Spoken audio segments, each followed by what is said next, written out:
Corona प्रभावित मरीजों को सेल्फ आइसोलेशन के दौरान दी गई सलाह और हौसला अफजाई बेहद कारगर रही। आइए बात करते हैं डॉक्टर समीर तिवारी से। वे इस समय कोरोना केयर कंट्रोल रूम की कमान संभाले हुए हैं।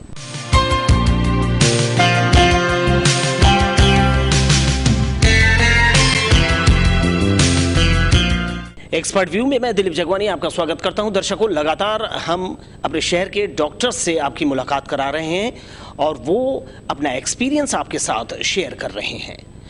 जब कोई चुनौती हमें अपनी रुचि की मिलती है तो काम करने का जो उत्साह है वो दुगना हो जाता है। शहर के युवा doctor MD Ayurveda doctor Sameer Tiwari एक महत्वपूर्ण जिम्मेदारी संभाल रहे हैं।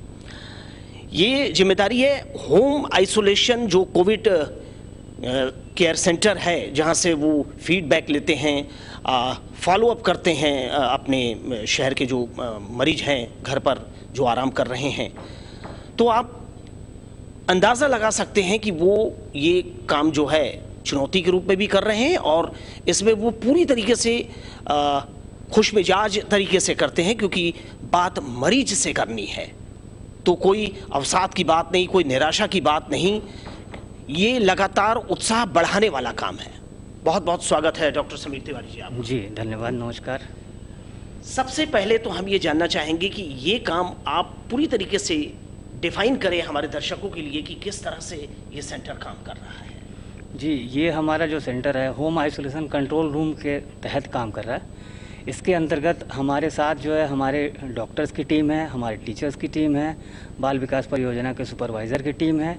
इसमें क्या होता है कि हमारे पास अगर होम आइसोलेशन पेशेंट की जो लिस्ट आती है तो उनको हम प्रतिदिन सुबह शाम के हिसाब से उनको कॉल कराते हैं, उनके हाल चाल लेते हैं, उनका टेम्परेचर है, पल्स है, ऑक्सीजन है, ये सब उनकी मॉनिटरिंग की जाती है।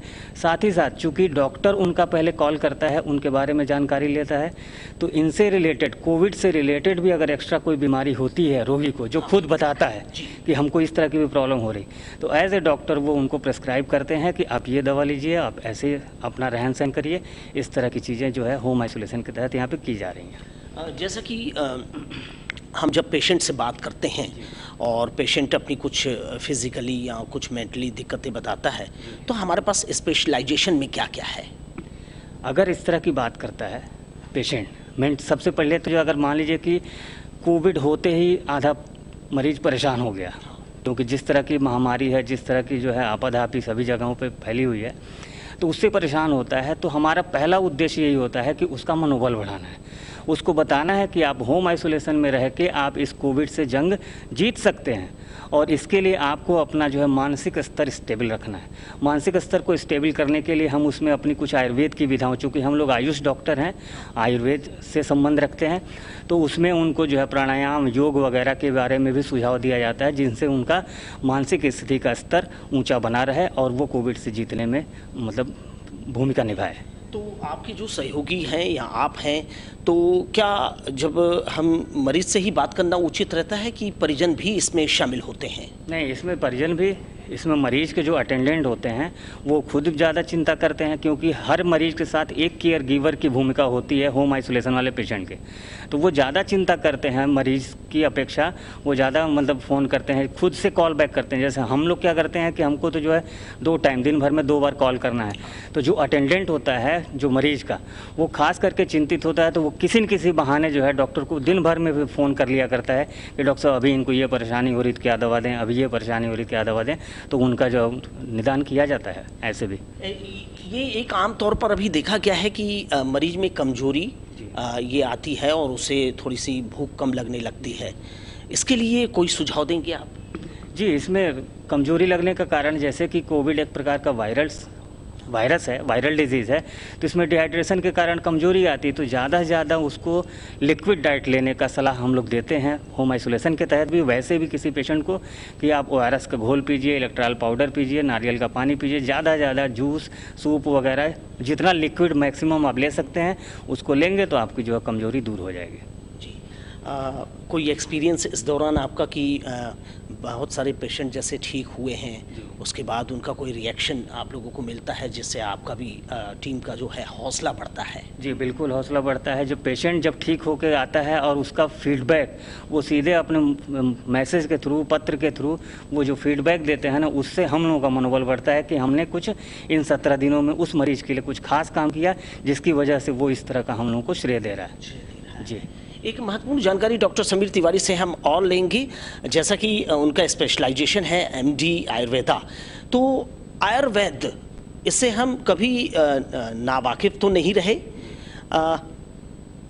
कोरोना काल ने क्या आयुर्वेद की यादें ताज़ा की, उसकी उपयोगिता हमें बताई, समझाई? जी, कोविड के आने से आयुर्वेद की उपयोगिता बहुत ज़्यादा बढ़ गई है, क्योंकि जैसा समझ में आ रहा है कि पूरी इम्यूनिटी बेस्ड डिजीज़ है। आयुर्वेद में जितनी भी औषधियों का उल्लेख किया जाता है, चाहे तुलसी हो, चाहे गिलोय हो, चाहे हल्दी हो, चाहे अदरक हो, चाहे सौंठ हो, जितने इम्यूनिटी बूस्टर मेडिसिन्स होती हैं वो सारा का सारा आयुर्वेद से आता है। उन सारी सब में जो है आयुर्वेद के ग्रंथों में इनका विवेचन दिया गया है।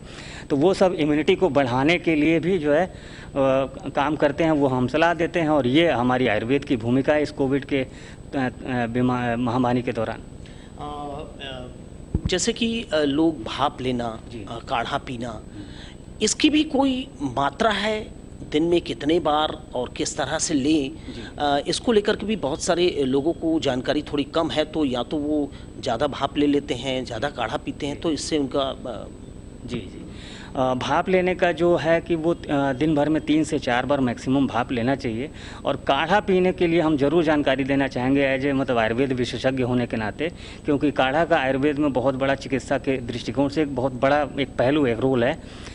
काढ़ा बनाने के लिए जिस भी हम औषधि का काढ़ा बनाते हैं, उसका जो है अगर कोई औषधि हम 50 ग्राम लेते हैं तो उसका 16 गुना, मतलब 4 गुना 16 गुना इस तरह करके जल लेते हैं, उसको पकाते हैं 16 गुना पानी में, और जब चतुर्थांश या 1/4 उसका बच जाता है तो उसको छान लेते हैं और उसको पीते हैं। पीने की मात्रा जो होती है 20 ml, एक टाइम में 20 ml, 20 ml से ज़्यादा नहीं लेना, सुबह और शाम मिला के, यानी प्रतिदिन 40 ml का जो है काढ़ा लेना चाहिए। अगर हम ज़्यादा काढ़ा का मात्रा करते हैं, अगर डर के कारण कि सब जगह दिखाया जा रहा है कि काढ़ा पिएं काढ़ा पिएं, अगर हम काढ़ा आवश्यकता से 40 ml से ज़्यादा या अत्यधिक मात्रा में ले लेंगे तो उससे हमें जो है एसिडिटी, जो अम्लपित्त बोलते हैं, और अर्श, भगंदर, इस तरह की जो है बीमारियां अलग से उत्पन्न होने का खतरा रहता है। इसलिए काढ़ा की औषध मात्रा जो निर्धारित मात्रा है उसी का सेवन करें। डॉक्टर समीर तिवारी से काफ़ी महत्वपूर्ण जानकारी हमें मिली है, और हम दर्शक को बताते हैं कि हमारी कोशिश हो रही है लगातार इस कोरोना के समय में कि हम उन तक ज़रूरी जानकारियां पहुंचाएं, क्या वो प्रिकॉशन लें। इसी तरह से वो उन्होंने जानकारी दी कि किस तरह से सेंटर से भी फॉलोअप लिया जाता है, हमारी से लगातार बातचीत की जाती है। इस कोरोना काल ने लोगों को बहुत कुछ सिखाया है। डॉक्टर्स ने भी कुछ सीखा है, क्या उन्हें नया एक्सपीरियंस हुआ है? एज ए डॉक्टर एक्सपीरियंस यही हुआ है कि चाहे जैसा भी स्थिति हो, हमको अपने धैर्य से ही काम करना है। और डॉक्टर होने के नाते हम अब जो मरीजों से सीखे हैं कि मुझे किसी भी अवस्था में निराश नहीं होना है, उनके हिम्मत के साथ अपनी हिम्मत को बनाए रखना है ताकि उनका स्वस्थ जीवन व्यतीत हो सके। ये भी काफ़ी महत्वपूर्ण है कि अगर आपका धैर्य, जो मनोबल है, वो अगर बना रहेगा तो आप बीमारी पर आसानी से काबू पा सकते हैं। एक काफ़ी महत्वपूर्ण जानकारी आपसे और लेंगे कि जैसे कि कोरोना पेशेंट है, वो ठीक हो चुका है, उसे कितने दिनों तक फिर भी घर में रहना है, और वो कब अपने आप को पूरी तरीके से फिट महसूस करे, मेडिकल साइंस के हिसाब से कितने दिनों के बाद ही वो पब्लिक प्लेस में प्रिकॉशन के साथ जाए? देखिए, कोविड से ठीक होने का जो निर्देश है वो ये है कि अगर 10 दिन तक पेशेंट घर में रहा, 10 दिन के बाद लगातार यदि 3 दिनों तक उसको फीवर नहीं आता है तो उसको हम अपने तरफ से कोविड फ्री मानते हैं। 10 दिन के बाद 7 दिन तक वो होम आइसोलेशन में, सेल्फ आइसोलेशन में रहे, और 17 दिन के बाद वो घर से बाहर निकल सकता है, वो अपने आप को कोविड फ्री मान सकता है। वैक्सीनेशन को लेकर के भी आपको कुछ लोगों से फीडबैक मिल रहा है, कोई जानकारी? जी, वैक्सीनेशन के लिए भी कई मरीज हैं, चूँकि हम लोगों के जो हेल्पलाइन नंबर्स हैं उस पर भी कॉल्स आते हैं, तो पेशेंट ये पूछता है, ज़रूर पूछता है कि भाई अब हम होम आइसोलेशन हो गया, हमारा कोविड हो गया, हमारे 17 दिन कंप्लीट हो गया, तो अब हम मुझे टीकाकरण कब कराना चाहिए, कब कितने दिन बाद कराना चाहिए, तो हम लोग उसकी भी जानकारी देते हैं। अभी तो जो केंद्र सरकार की गाइडलाइन है कि अब 3 महीने बाद, ठीक होने के 3 महीने बाद आप टीकाकरण करा सकते हैं। जी, एक्सपर्ट व्यू आप मेरे साथ देख रहे हैं, डॉक्टर समीर तिवारी हमारे साथ। मरीजों के लिए, कोविड की रोकथाम के लिए आप यकीन जानिए कि जिला प्रशासन से लेकर के तमाम जितने सरकारी डिपार्टमेंट हैं, स्वास्थ्य विभाग है, दूसरे वॉलंटियर्स हैं, वो लगातार काम कर रहे हैं। एक साथ बहुत सारी मानसिकताएं जो हैं एक वे में काम करती हैं, तब जाकर के हम किसी मरीज तक पहुंच पाते हैं और पॉजिटिव वे में उसके साथ वो बिहेवियर होता है और मेडिसिन और दूसरे सुझाव के जरिए वो स्वस्थ हो पाता है। तो आप बिल्कुल नहीं घबराइए। अगर आप इस बीमारी की चपेट में आते भी हैं तो आपके लिए पूरा बिलासपुर तैयार है। बिलासपुर में हमारे बहुत सारे डॉक्टर्स हैं, सलाह देने के लिए टीमें हैं, सेंटर्स बनाए गए हैं और सुरक्षित जगह है आपका घर। तो खुश रहिए, अच्छा खाइए, परिवार का ख्याल रखिए। आपका बहुत बहुत धन्यवाद समीर तिवारी जी। जी, धन्यवाद। तो इसके साथ ही कैमरामैन सुशांत सिंह के साथ मुझे यानी दिलीप जगवानी को दीजिए विदा और आप देखते रहिए लोकस्वर टीवी। नमस्कार।